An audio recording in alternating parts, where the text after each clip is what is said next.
الله أكبر الله أكبر الله أكبر الله أكبر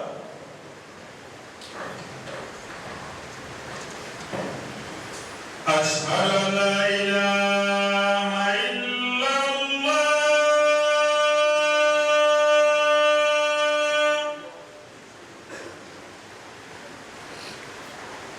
أشهد أن لا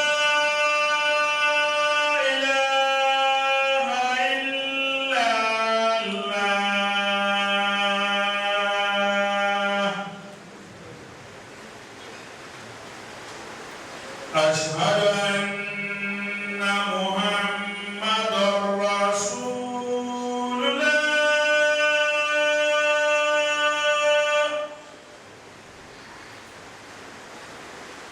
أشهد أن محمدًا رسول الله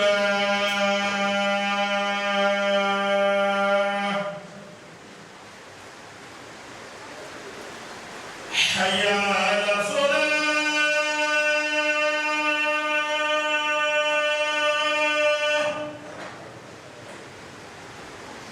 حي على الصلاة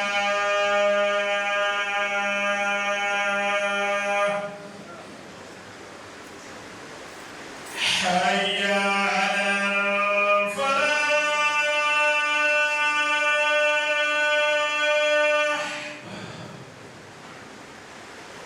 حي على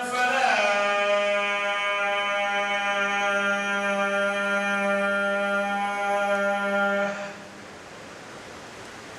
الله أكبر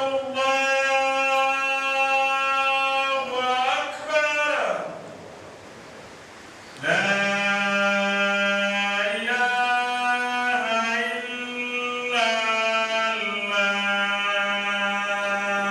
الله الحمد لله نحمده ونستعينه ونستغفره ونعوذ بالله من شرور أنفسنا ومن سيئات أعمالنا من يهده الله فلا مضل له ومن يضلل فلا هادي له وأشهد أن لا إله إلا الله وحده لا شريك له كل شيء قائم به وقائم له لا الأمر أمري ولا التقدير تقديري ولا الشؤون التي تجري بتدبيري لي خالق رازق ما شاء يفعل بي أحاط بي علمه من قبل تصويري هو الله هو الأول فلا شيء قبله وهو الآخر فلا شيء بعده وهو الظاهر فلا شيء فوقه وهو الباطن فلا شيء دونه علم ما كان وما سيكون وما هو كائن وما لم يكن لو قدر أن يكون كيف كان يكون وأشهد أن سيدنا وحبيبنا وقائدنا ومعلمنا وشفيعنا محمدًا عبده ورسوله بلغ الرسالة وأدى الأمانة ونصح الأمة وكشف الله به الغمة وجاهد في الله حق جهاده حتى أتاه اليقين فصلوات ربي وسلامه عليه وعلى آله وأصحابه ومن تبعهم بإحسان إلى يوم التناد. أما بعد أيها المسلمون اتقوا الله تعالى وراقبوه في السر والعلن، فإن تقوى الله جنة من عذابه وغضبه وسبب للحصول على رضوانه ومغفرته. أيها المسلمون عباد الله، كان السلف الصالح يعظمون 13 العشر الأخير من شهر رمضان، والعشر الأول من شهر ذي الحجة، والعشر الأول من شهر المحرم. ويثبت ذلك، يعني يثبت لشهر ذي الحجة الحديث الذي رواه عبد الله بن عباس. فعن ابن عباس رضي الله عنهما قال رسول الله صلى الله عليه وسلم: ما من أيام العمل الصالح فيهن أحب إلى الله من هذه الأيام، يعني 10 ذي الحجة. قالوا: يا رسول الله ولا الجهاد في سبيل الله؟ قال: ولا الجهاد في سبيل الله إلا رجل خرج بنفسه وماله فلم يرجع من ذلك بشيء. الحديث صحيح رواه الإمام البخاري. Alhamdulillah. Après avoir loué Allah, le glorifier, le remercier, lui demander de répandre sa paix, son salut, ses bénédictions sur son messager, ainsi que sur la famille du messager et tout croyant sincère qui emboîtera leur pas dans l'accomplissement du bien et la piété jusqu'au jour de la rétribution. Alors, chers frères, chères sœurs en islam, je vous exhorte ainsi que moi-même à la crainte d'Allah. La crainte d'Allah est le moyen pour obtenir la satisfaction, l'agrément et le paradis d'Allah. C'est également le moyen pour se mettre à l'abri, à l'écart du châtiment d'Allah, sa colère, ainsi que du feu de l'enfer. Nous demandons à Allah de nous préserver. Alors, chers frères, chères sœurs en islam, nos pieux prédécesseurs honoraient 3 dizaines de temps, à savoir les 10 derniers jours du mois de Ramadan, les 10 premiers jours du mois de Dhul Hijjah et les 10 premiers jours du mois de Muharram. Ces temps sont honorés par Allah subhanahu wa ta'ala. Raison pour laquelle nos pieux prédécesseurs, lorsque ces temps apparaissaient, ils ne les négligeaient pas, mais ils se ressentaient dans un moment extraordinaire dans lequel il faut profiter pour se rapprocher plus d'Allah. Fait partie des avantages, des privilèges qu'Allah subhanahu wa ta'ala a donné à cette communauté, les meilleurs temps, les meilleurs moments pour se rapprocher plus de lui. Et il n'y a pas assez longtemps que nous étions en train de vivre le mois du Ramadan. Il y a 2 mois de cela que nous étions dans le mois du Ramadan, le mois le plus béni de l'année. Après le passage du mois de Ramadan d'un mois, nous avons entamé les mois sacrés. Et dans ces mois sacrés, nous avons 10 jours qui sont spécifiques. Ces 10 jours vont commencer, Inch'Allah Ta'ala, dans 2 jours. Après 2 jours, nous allons entamer ces 10 jours. Ces 10 jours font partie des 3 dizaines de jours que nos pieux prédécesseurs honoraient. Nous avons dit les 10 derniers jours du mois de Ramadan, les 10 premiers jours du mois de Dhul Hijjah qui va commencer dans 2 jours et les 10 premiers jours du mois de Muharram.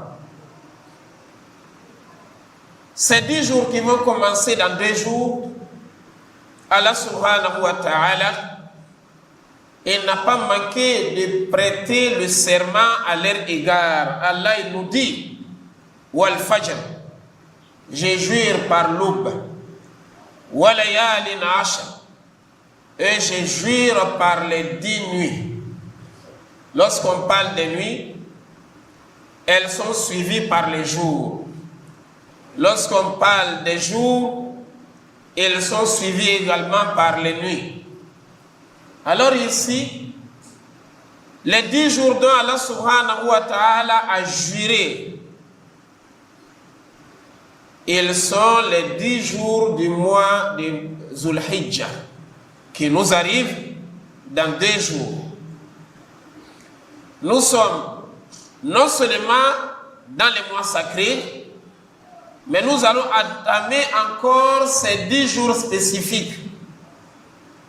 C'est au cours de ces 10 jours que le grand pèlerinage va se dérouler ou va commencer pour se terminer le 13 du mois de Dhul Hijjah. C'est au cours de ces 10 jours qu'il y a le jour de Arafat, le meilleur jour de l'année, figure dans les 10 jours que nous allons entamer. C'est au cours de ces 10 jours qu'il y a le jour de la fête de Tabaski, le jour de l'immolation. Alors lorsque nous arrivons dans ce moment, le messager d'Allah et nous dit dans un hadith qui a été raconté par Abdullah ibn Abbas, transmis par Imam al-Bukhari, où le messager d'Allah nous dit, Ma min ayyamin, il n'y a aucun jour, il n'y a pas de jour. Al-amalu salihu ahabbu ila Allahi fihinna, dont les bonnes œuvres sont aimées d'Allah au cours min hadhihi al-ayyam, que ces 10 jours. C'est-à-dire c'est un moment spécifique, pas seulement de l'année, mais de ta vie, toi le musulman. C'est un moment particulier dans la vie de tout un chacun.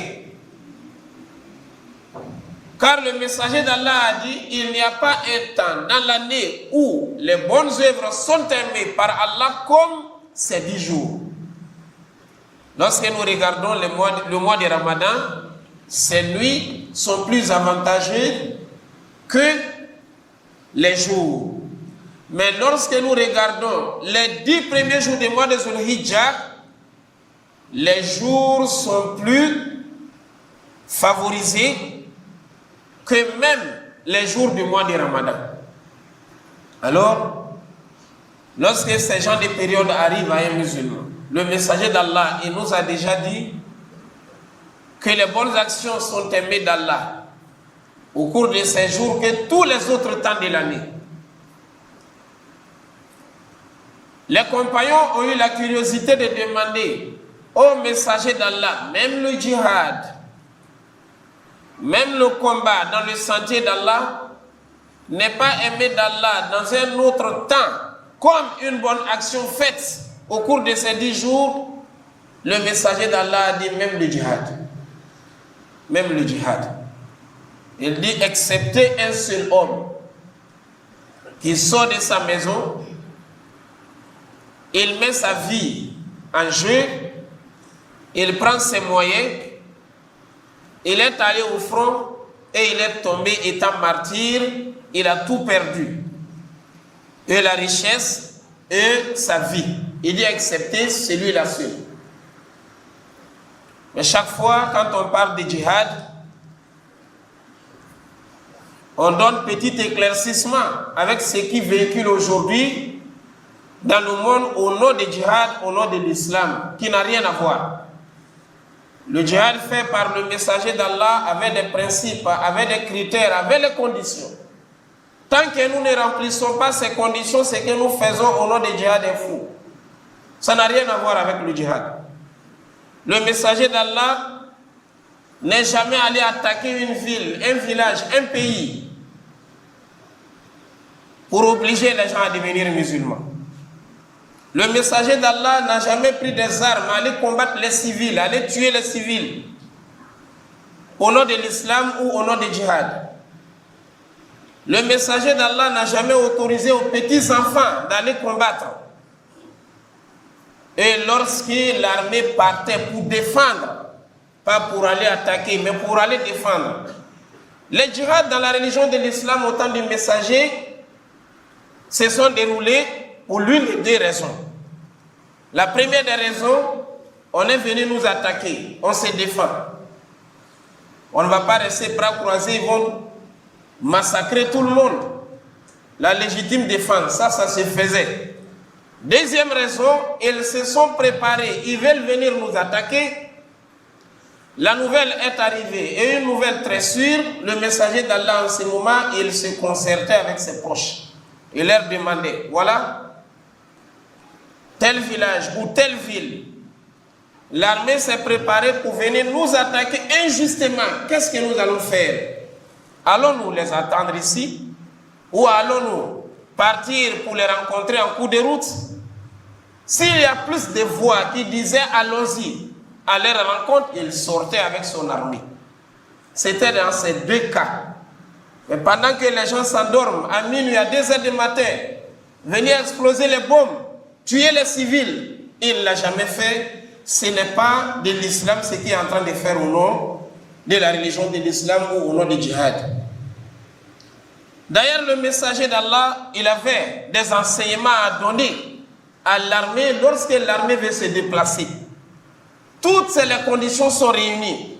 Il disait, ne tuez pas les femmes, ne tuez pas les vieillards, ne tuez pas les enfants, ne coupez pas des arbres fruitiers, ne tuez pas les animaux. Si vous arrivez qu'il y a des gens dans leur synagogue, dans leur église, ils ne se sont pas mêlés de votre guerre, ne les faites pas du mal. S'il y a quelqu'un qui se réfugie dans sa maison, ne le tuez pas. Vous n'avez des problèmes qu'avec l'armée qui vous attaque. Mais est-ce que c'est ce qui se passe aujourd'hui? C'est dans les marchés, c'est dans les rues, surtout dans les mosquées. Ce qui se fait aujourd'hui au nom des djihad, l'islam est la première victime avant les autres religions. C'est les musulmans qui sont plus attaqués même que les non-musulmans. C'est les musulmans qui subissent plus. Imagine-toi, un homme qui quitte de chez lui. Il veut venir accomplir la prière de Fajr dans la mosquée, on vient le tuer, on dit qu'on a fait le djihad. Quel djihad? Le messager d'Allah nous dit Bashir al-masha'ina ila al-masajid fi dhulami bin nouri tami yawm al-qiyamah. Annonce la bonne nouvelle aux musulmans qui sortent la nuit. Ils marchent dans les ténèbres, dans l'obscurité pour aller à la mosquée accomplir la prière. Il faut les annoncer la bonne nouvelle au jour de la résurrection. Ils auront une lumière parfaite. Mais celui-là vient dans la mosquée, tu es venu le tuer. Ça c'est quel djihad? Alors chers frères en islam, ça c'était entre parenthèses. Le messager d'Allah, quand il a dit les bonnes œuvres ne sont aimées d'Allah dans un autre temps comme elles sont aimées d'Allah pendant les 10 premiers jours du mois de Zulhijjah. Les compagnons ont demandé, mais même le djihad, dans le sentier d'Allah, il a dit bien sûr, excepté un homme qui est sorti avec toute sa richesse, il a mis aussi sa vie en danger, il a été tué. Il dit accepter celui-là. Alors, la porte des œuvres se sont ouvertes. Ibn Hajar al-Asqalani, il nous dit, dans ces 10 jours du mois de Zulhijjah, toutes les adorations sont permises. Tu ne trouveras aucun temps dans l'année où la prière peut se faire, le jeûne peut se faire, le hajj se fait, et également la zakat peut se faire ou le sadaqa peut se faire. C'est seulement dans les 10 premiers jours du mois de Zulhijjah. Dans le mois de Ramadan, tu ne peux pas aller accomplir le hajj. Mais ça se fait dans les 10 premiers jours du mois de Dhul Hijjah. Tu veux donner de l'aumône, ça se fait dans cette période. La prière obligatoire ou surrogatoire, on peut les faire. Donc toutes les adorations sont valables. Toutes les adorations. Pendant ces 10 premiers jours du mois de Dhul Hijjah, qui arrive, Inch'Allah Ta'ala, dans 2 jours, qu'Allah Subhanahu wa Ta'ala nous les montre. Alors, chers frères en islam, lorsque nous commençons à traverser cette période dont nous venons de dire, il est demandé aux musulmans de multiplier la proclamation de la grandeur d'Allah. Ça fait partie des bonnes œuvres. Allahu Akbar, Allahu Akbar, Allahu Akbar. La ilaha illallah. Allahu Akbar, walillahil hamd. Même si tu peux dire Allahu Akbar seulement dans les maisons, dans nos lieux de travail, dans les rues, c'est une action que le messager d'Allah nous a incité à faire plus au cours de ces 10 premiers jours du mois de Dhul Hijjah. Ça se fait partout. Ça se fait en état de pureté. Ça se fait en état de l'impureté. C'est valable à tout moment. Il nous a été demandé de multiplier ça au cours de ces 10 premiers jours du mois de Dhul Hijjah. De même, les prières.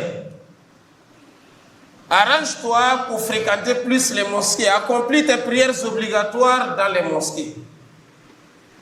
Si tu avais une négligence avant, il faut avoir plus de courage dans ce temps. Et si tu faisais avant, il faut encore multiplier les efforts. Les prières nocturnes, les prières de nafila, au milieu de la nuit, ou bien même après les prières obligatoires, il ne faut pas les négliger. Ça fait partie des bonnes actions. La sadaqa, c'est-à-dire l'aumône volontaire, le sacrifice facultatif, ce n'est pas obligatoire. Mais Allah t'a facilité. Donne à quelqu'un où il faut penser aux autres dans ces 10 premiers jours. Ça fait partie des bonnes actions que le messager d'Allah a dit. Et nous avons le jeûne. Nous avons le jeûne. Hafsa, l'épouse du prophète Mohammed sallallahu alayhi wa sallam, elle nous dit que le messager d'Allah jeûnait tous les 9 premiers jours du mois de Dhul Hijjah. Depuis le premier jour jusqu'au jour de Arafat. Il jeûnait tout. C'est un très bon moment pour jeûner. Donc le jeûne également devient valable au cours de ces 10 premiers jours.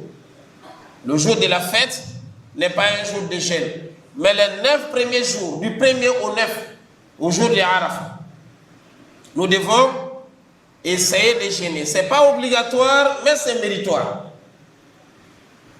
Et nous avons également le pèlerinage qui se fait à la Mecque. Le pèlerinage, il se fait à la Mecque. Le pèlerinage, les pèlerins ils vont se rendre à Mina depuis le 8e jour. Et voilà, ils vont entamer leur pèlerinage le 9e jour. C'est un moment que toi aussi tu dois essayer de jeûner ce 9e jour-là. Le messager d'Allah nous a dit, celui qui jeûne le jour de Arafat, Allah subhanahu wa ta'ala fera de ça un moyen pour lui pardonner les péchés de 2 ans, l'année passée et l'année à venir. Le jeûne d'un seul jour, plus de 600 jours de pardon des péchés. Plus de 600 jours de pardon des péchés. Tu vas l'avoir. Alors, chers frères en islam, fait partie également des bonnes actions, c'est préparer pour faire l'immolation, pour égorger une bête à l'occasion de la fête de Tabaski pour Allah subhanahu wa ta'ala. Et le messager d'Allah, il nous dit, celui qui pense immoler une bête le jour de la fête de Tabaski, dès que le mois de la fête de Tabaski apparaît, c'est-à-dire le mois de Dhul Hijjah, qu'il cesse de se coiffer, de se raser, de couper ses ongles ou les poils de son corps. Donc il est temps, toi qui penses que tu vas égorger un mouton, le jour de la fête, dès maintenant, il faut se coiffer les ongles, il faut se raser, si tu es dans le besoin. Et après 2 jours, lorsque le premier jour des Zulhijja arrive, il faut les laisser. Jusqu'au jour de la fête. C'est lorsque tu vas finir d'égorger ton mouton, là tu peux aller te coiffer ou te raser ou couper les ongles. Qu'Allah nous donne la bonne compréhension. أقول قولي هذا وأستغفر الله لي ولكم ولكافة المسلمين من كل ذنب فاستغفروه إنه هو الغفور الرحيم. الحمد لله رب العالمين والعاقبة للمتقين ولا عدوان إلا على الظالمين وأشهد أن لا إله إلا الله وحده لا شريك له وأشهد أن محمدا عبده ورسوله أما بعد. Alors cet enseignement du prophète Mohammed sallallahu alayhi wa sallam qui nous dit qu'il faut s'abstenir à ne pas se couper les ongles ou se couper ses cheveux ou autres poils de son corps durant les 10 jours nous amène à ressembler au pèlerin, car le pèlerin, lorsqu'il rentre dans l'état de la sacralité, lorsque le pèlerin il est rentré déjà dans la sacralisation, il ne se coiffe plus, il n'a plus le droit de couper les ongles, il n'a plus le droit de couper les poils de son corps, jusqu'à ce qu'il va se désacraliser. Donc ça nous amène à les ressembler dans ce fait-là. Mais celui qui ne pensait pas avoir de bêtes, le mois a commencé, il s'est coupé les ongles, il s'est coupé les cheveux, après il a eu une bête, il n'y a aucun problème. Le jour dont il a eu la bête, il cesse de se couper les ongles et il va continuer, Inch'Allah, jusqu'au jour de la fête de Tabaski. Les bêtes qui sont à immoler ce jour-là sont au nombre de 4. Nous avons le mouton qui est valable, le cabri, le bœuf et le chameau. Le chameau, il faut que ça soit un chameau qui a atteint l'âge de 5 ans. Le bœuf, il doit avoir 2 ans ou plus. Chameau 5 ans ou plus. Le bœuf 2 ans ou plus, le cabri 1 an ou plus, et le mouton 6 mois ou plus. Ce sont ces 4 qualités d'animal que nous devons utiliser étant la bête de sacrifice le jour de la fête. Mais leur meilleur, comme Imam Malik l'a dit, et il s'agit ici du mouton. Ne regardons pas la grandeur ou la quantité de la viande, mais c'est la qualité qui compte. Imam Malik, il nous dit que c'est le mouton qui est le meilleur, le mâle en première position. Tu ne le trouves pas, il faut prendre la femelle, toujours le mouton. On n'a pas une bonne femelle, là on va passer maintenant au cabri. Après le cabri, c'est le bœuf et le chameau en dernière position. Et il s'est basé sur 2 raisons fondamentales. La première de ces raisons, c'est que la bête de sacrifice, le jour de la fête de Tabaski, la source, c'est lorsque Ibrahim a mis le projet d'égorger Ismaïl en place. Que les 2 sont allés hors de la Mecque. Il a essayé de l'égorger. Allah a envoyé l'ange avec quoi? Avec un mouton. C'est le mouton que l'ange est venu donner à Ibrahim alayhi salam pour qu'Ismaïl soit sauvé. Donc à la source, c'était le mouton. La deuxième chose, le messager d'Allah lui-même, il égorgeait le mouton. Le prophète Mohammed sallallahu alayhi wa sallam lui-même, il égorgeait le mouton. Mais toutes ces 4 qualités sont permises, Inch'Allah ta'ala, étant la bête des sacrifices du jour de la fête de Tabaski. Et il y a des défauts. Si ces défauts-là apparaissent sur une bête, on ne peut plus les utiliser. Si la bête elle est borne, elle a un œil malade, on ne peut pas l'utiliser. La bête, si elle est boiteuse, elle a un pied cassé ou un pied malade, on ne peut pas l'utiliser. La bête est malade, une maladie apparente, on ne peut pas l'utiliser étant la bête de sacrifice. Et si la bête est très mince, on arrive à voir les traces même de ses os, cette bête-là, on ne peut pas l'utiliser pour en faire la bête de sacrifice du jour de la fête. Le temps pour l'immolation, il s'agit ici après que les gens vont finir de prier la prière de la Eid al-Adha. C'est-à-dire on doit attendre l'imam qu'il immole. Voilà pourquoi les imams amènent leurs moutons sur place. Sinon il n'est pas obligé à l'imam d'amener son mouton au lieu de la prière. Mais il fait ça pour que les gens voient et les gens se rassurent. Voilà, l'imam a fini d'égorger son mouton. Là on arrive, chacun de nous va égorger son mouton. Le meilleur temps, c'est le jour de la fête de Tabaski. Il y a d'autres. Ils ont plusieurs moutons et ils commencent à les égorger au fur et à mesure. Il faut savoir que le meilleur temps de cette immolation-là, c'est le jour de la fête.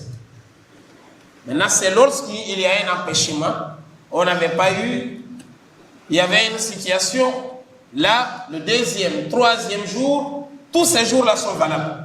Tu n'avais pas le mouton le jour de la fête. Tu as eu le lendemain, tu peux toujours égorger. Tu as eu le surlendemain, tu peux égorger. Mais ne fais pas semblant de les garder jusqu'à ce que le jour de la fête passe pour l'immoler après. Parce que le meilleur temps, le moment plus convenable, c'est le jour de la fête de Tabaski. Alors, chers frères en islam, chers sœurs en islam, ça fait partie des bonnes actions que nous devons, incha'Allah ta'ala, penser à les faire à l'occasion de ces 10 premiers jours du mois de Zulhijjah. Qu'Allah subhanahu wa ta'ala nous ramène la fête dans les bonnes conditions et que nos frères et sœurs qui sont en déplacement pour aller accomplir le pèlerinage, qu'Allah les facilite la meilleure manière d'accomplir leur pèlerinage. Qu'Allah accepte le pèlerinage. Et ceux qui sont en train de se préparer pour les rejoindre, qu'Allah les facilite le chemin. Les musulmans qui désirent aller visiter cette maison, qu'Allah les facilite. Qu'Allah facilite à tous bons musulmans. Qu'Allah accepte nos adorations. Allahumma a'izz al-islam wal muslimin wa adhill ash-shirka wal mushrikin wa dammir a'da'aka a'da' ad-din. Allahumma salli wa sallim wa barik ala Muhammadin wa ala ali Muhammad. كما صليت وسلمت وباركت على إبراهيم وعلى آل إبراهيم في العالمين إنك حميد مجيد وآخر دعوانا أن الحمد لله رب العالمين قم إلى صلاتك. الله أكبر.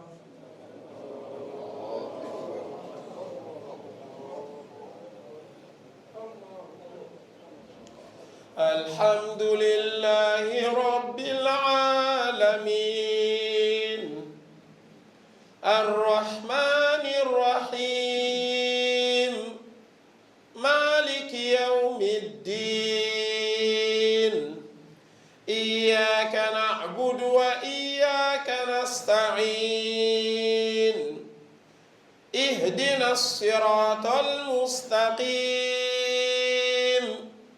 صراط الذين أنعمت عليهم غير المغضوب عليهم ولا الضالين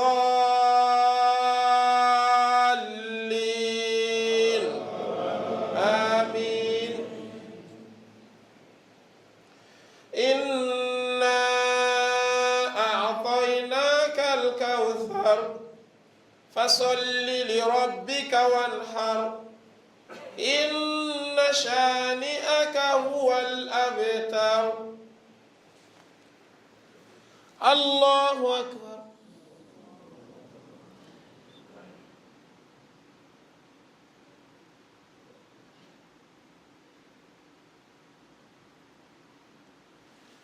سمع الله لمن حمده.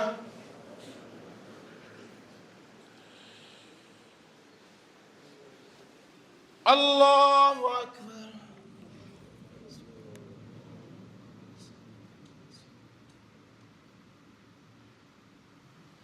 الله أكبر.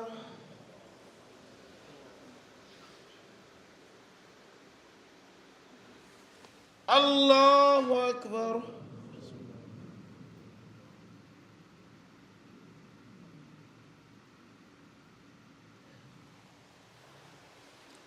الله أكبر. الحمد لله رب العالمين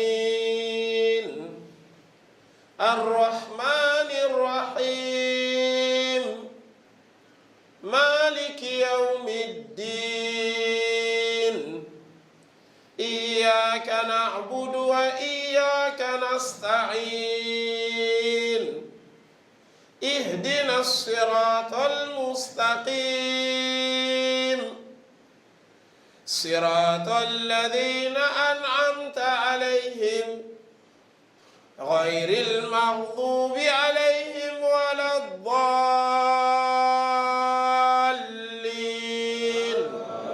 آمين. قل هو الله أحد الله الصمد لم يلد ولم يولد ولم يكن له كفوا أحد. الله أكبر.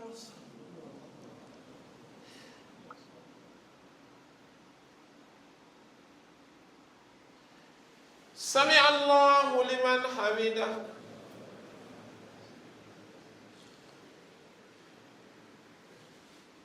الله أكبر.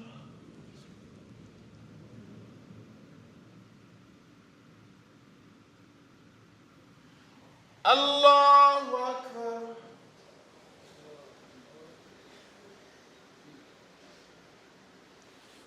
الله أكبر.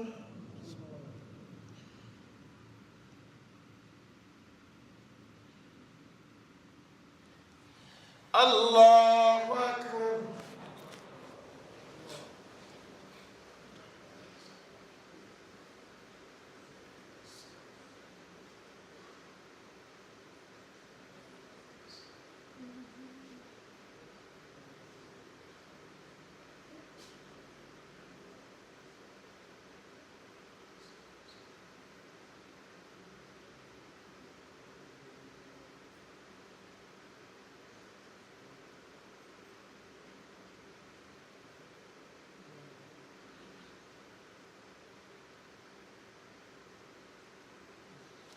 السلام عليكم ورحمة الله.